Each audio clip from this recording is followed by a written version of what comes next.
Hello again and welcome to Ndudu by Fafa. Good day, family. Today I'll be sharing my quick ginger and lime dressing, which would go with most of your salads, especially now we're in the summer. Anyway, so to start this off, you will need, of course, your banana shallots. If you don't have that, you can use any onion of your choosing. I'll be using the zest and juice of one lime and about 30 grams of fresh ginger. Now, to sweeten this up, I'll be using jaggery, but you can use any cane sugar of your choosing. This is such a quick bish bash bosh recipe, which should be ready under 5 minutes. So here I've got my banana shallots that I'm just slicing and massaging my lime so that it'll be easy for me to extract that juice from it. Now, normally one could use their food processor or may I say blender on a lower pulse for this recipe. But I just wanted to go via the traditional route. So to my earthen clay bowl, which is a Guinean earthen clay bowl with internal ridges and of course a wooden pestle, I've added my banana shallots, ginger, the jaggery and some salt to taste as you can tell. The next thing is I'm going to be grating the zest of my lime. And if you do not have lime, you can use lemon for this recipe. Then again, are you team lime or lemon? Let me know by leaving your comments below. So here I've activated my bicep and every muscle in the body. And I'm grinding this. Now, bear in mind, I do not want this to be too smooth. I need it textured. I guess that's why I've also chosen to use my earthen clay bowl. But you can use your blender on that lower pulse and that would work for you, or equally you can use your food processor, but with that you need to actually blitz it a little bit more so it's just slightly textured.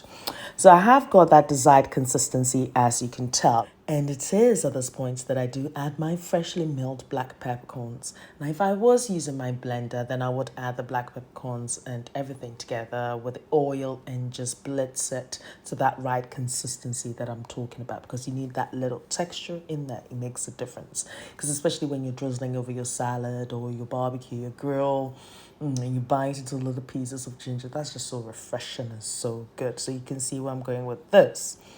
Anyway, so I have mixed everything together until it's well combined. And it is at this point that I do add my olive oil. And this particular olive oil is a favorite of mine. It's extra virgin olive oil made out of Abaquina olives. And honestly, the first time I had this, I think it was in Spain, and I fell in love with it. It's so creamy, beautiful. And so from what the owner told me, he said once they extracted the oil, they are in stages. You have the very first extracted oil, then the second and the third.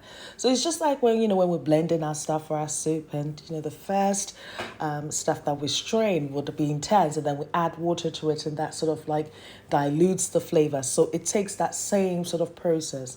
And I wish this kind of process is also applied to like our zomi. So the first extract of the zomi is made separate to the second or third extraction out of it. Because I think, yes, that would definitely play a big role. Ideas, maybe. So anyway, so I've added some to my ginger dressing, obviously sparingly, because a bottle like this could set you back between 11 to 15 pounds. So I don't use it all the time. It's just like, yes, special occasion.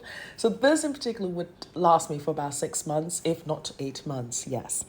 So yeah, after that, you can add or use any extra virgin olive oil of your choosing, not a problem. When bottling this beauty, ensure that you have sterilized your jar. So just get some boiling hot water, turn the fire off and just, dip your bottles in there, including the lid. Once it's completely cooled down, you can then transfer your dressing into your glass bottle. Of course, cover it with a lid, and you can refrigerate this beauty for up to 2 weeks. Now, once you open it, it has to be consumed within 3 days. Yeah, family is a pièce de résistance. You can use this as a dipping sauce. Just mix it with my cream cheese recipe. I'll leave a link in the description box, and pair it with some fried yam. And thank me later. That creamy, gingery flavor coming through. Also, if you're going to be making your fried rice, yes, try using it as a base for it because that's just incredible. And if you've got your roast, lamb or your grill, let it represent. Especially if you've ever tried my grilled mackerel recipe, you know what I'm talking about. Yes. We'll find the transcript of this recipe, including the list of ingredients, on my blog, fafagilbert.com, and I'll leave a link in the description box. You'd also find traditional African recipes on my other blog, indudubyfafa.blogspot.com, so do check it out. I'm also on Facebook, Instagram, Twitter, and Snapchat as Ndudu, so pass by and say hi. Narelle, thank you very much for my theme song. And if you do like what you see and you'd like to do me that great service of subscribing, I'll be ever so grateful. Please do so. And don't forget to smash the like button, share with your family and friends. Yes, invite them over. This is a great community, by the way. And yes, until my next recipe, take care of you, be nice, be beautiful, be gorgeous, be yourself. Because me, I love you for you. Thank you to my old subscribers, new subscribers, you're welcome.